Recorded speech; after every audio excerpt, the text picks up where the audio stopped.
Ever had the police roll up because you were trespassing on the porch of the house you built with your own hands?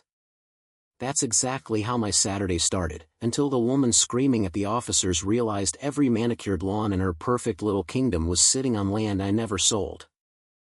The air smelled like fresh-cut grass and mountain pine that morning in Maple Ridge Estates, a tidy pocket of suburban Colorado just outside Denver. I was on my porch, coffee in hand, watching a pair of mule deer wander past the tree line. My cabin isn't much, just a 1,200 square foot timber frame place I designed and built 18 years ago on the 2 acres I kept when I leased the rest of my 50-acre parcel to a developer. No HOA nonsense. No monthly fees. Just me, the quiet, and the land I paid for in cash after my wife passed. Then the gravel popped. 2 sheriff's cruisers eased down the long drive. Lights off but serious. Behind them, a gleaming white Range Rover. Out stepped Karen Whitaker, blonde helmet hair, yoga pants power suit, arms already folded like she'd caught me burying bodies instead of sipping Folgers. The younger deputy looked like he wanted to be anywhere else. The older one, Ramirez, gave me the polite cop nod. "Morning, sir. We got a report of an unauthorized structure and possible trespassing." Before I could answer, Karen marched forward like she was storming Normandy. "Officers, this man has been loitering on community property for weeks. His shack violates 6 architectural standards. No approval. No dues paid. He's dragging down our property values and making residents feel unsafe." She didn't even look at me at first. Just performed for the body cams. I let her talk. Some people need to hear themselves speak before they can hear anything else. When she finally ran out of oxygen, Deputy Ramirez turned to me. "You the owner here?" "Marcus Hale. Built it in 2008. Deed's inside if you want to see it." Karen snorted. "Deed doesn't matter. Everything inside Maple Ridge is subject to HOA covenants. He's been seen multiple weekends without registering as a guest. This is a gated community, not a campground." I almost laughed. Gated? The gate had been broken for 2 years and nobody fixed it because Karen kept reviewing bids. Ramirez glanced at the folder I handed him. A minute later he handed it back. "Mr. Hale, you're listed as owner of record." "Ma'am, unless you have paperwork showing he's bound by your covenants, there's nothing we can do."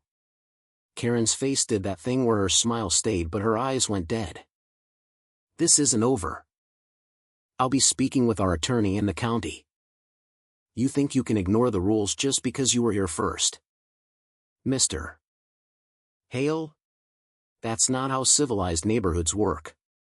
She spun on her heel, heels clicking like little judgments, and drove off in a cloud of righteous dust. I stood there listening to the birds come back.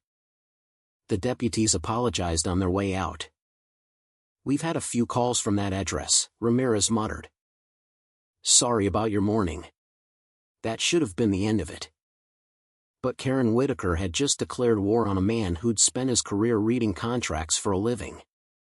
And I was curious how far she'd hang herself with all that rope. The emails started polite. Reminder, compliance with community aesthetic guidelines required. By the 3rd one the mask slipped. Final warning, removal of non-conforming structure or face daily fines.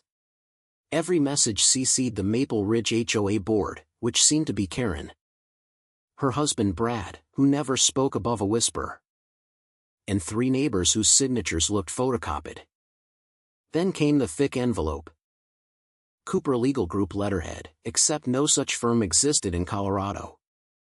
3 pages of dense legalese accusing me of aesthetic terrorism, willful depreciation of community assets, and demanding I demolish my cabin or pay $28,000 within 30 days. Signed by Jonathan Whitaker. ESQ same last name. Cute. I ran the bar number. Jonathan Whitaker wasn't licensed anywhere. Karen had printed fancy letterhead at Office Depot and threatened me with a ghost lawyer. That night I sat on the porch with a bourbon and thought about all the people who probably paid up just to make her go away. The anger wasn't loud. It was cold and patient.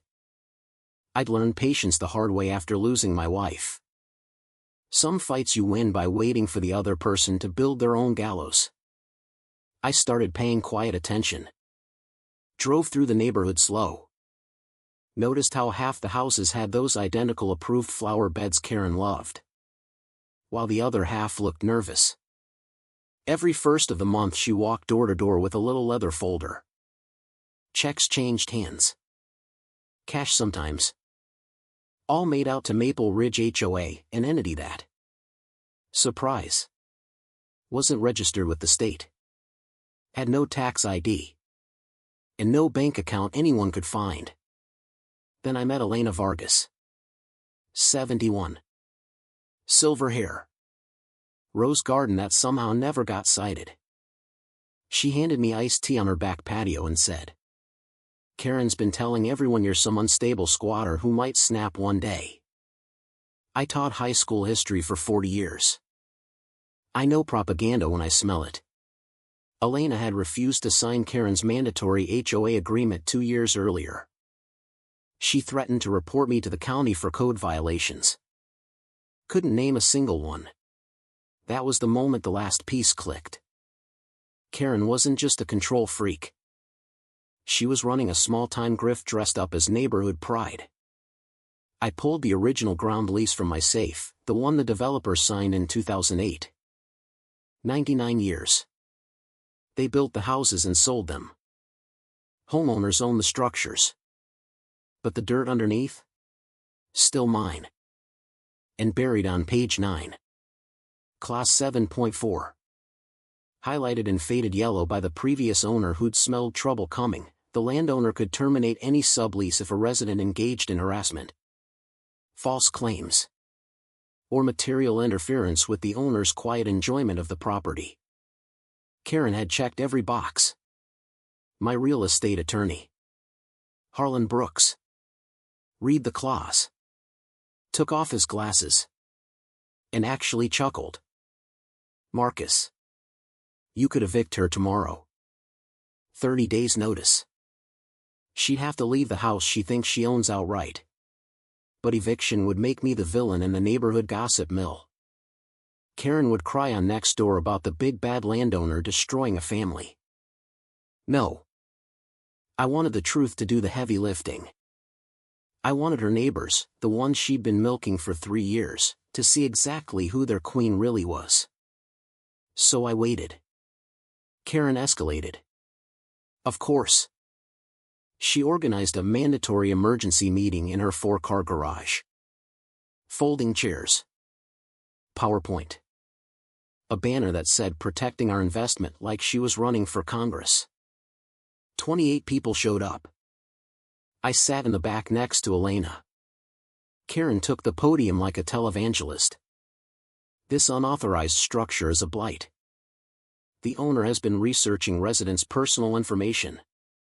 He's a threat to our safety and our home values." She clicked to a slide with a blurry photo of me at the county recorder's office. Gasps. Someone actually clutched their pearls.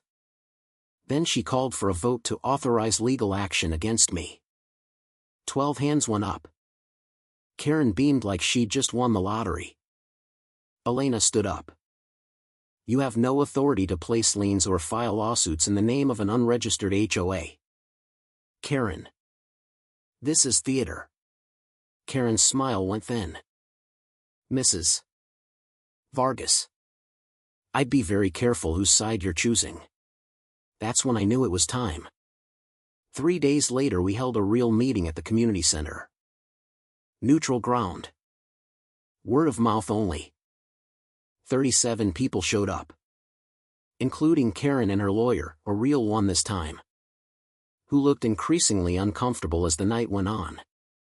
I let Harlan do the talking first. He laid out the ground lease. showed the plat maps. Explained that every house in Maple Ridge was on leased land. Then he dropped the fake attorney letter on the table.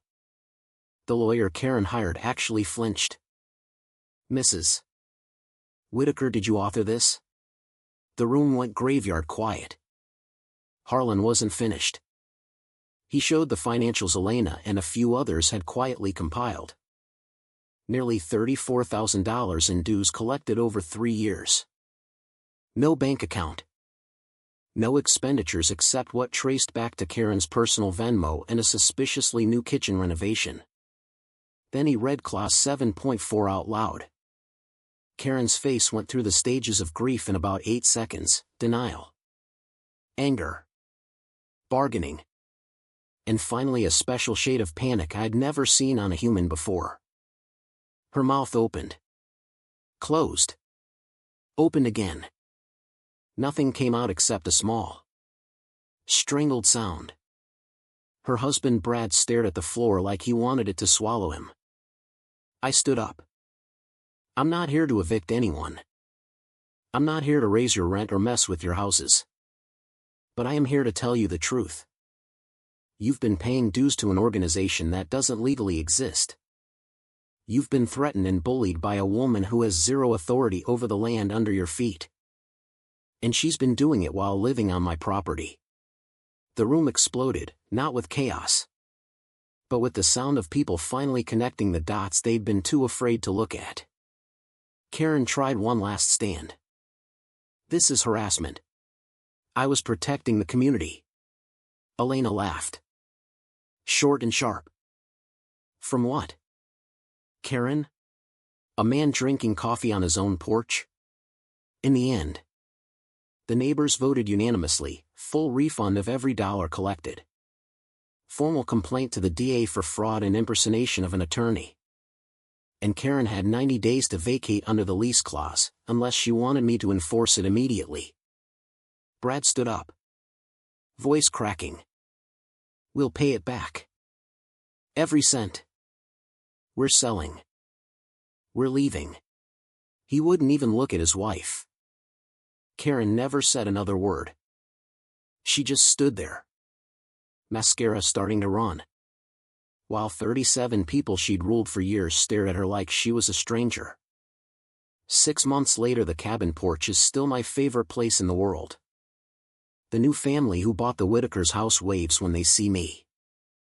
The neighborhood formed a voluntary social club instead of an HOA, no fees. No fines. Just block parties and someone always willing to lend a ladder. Karen got probation, restitution, and a permanent ban from ever serving on another HOA board in the state. Last I heard, they moved to a condo in Aurora. I hope the walls are thin and the neighbors loud. Sometimes I still get emails from people dealing with their own neighborhood Karens. They ask what I would do differently. Nothing. I'd wait again. Because the sweetest justice isn't the kind you swing like a hammer. It's the kind that lets the bully build the trap. Step into it. And then realize the floor was never theirs to begin with. So tell me, was I too patient? Or was letting Karen Whitaker destroy herself the most satisfying kind of justice? Who was really in the wrong here, the quiet guy who owned the land? Or the woman who tried to rule it like her personal kingdom? Drop your thoughts in the comments. I read every single one.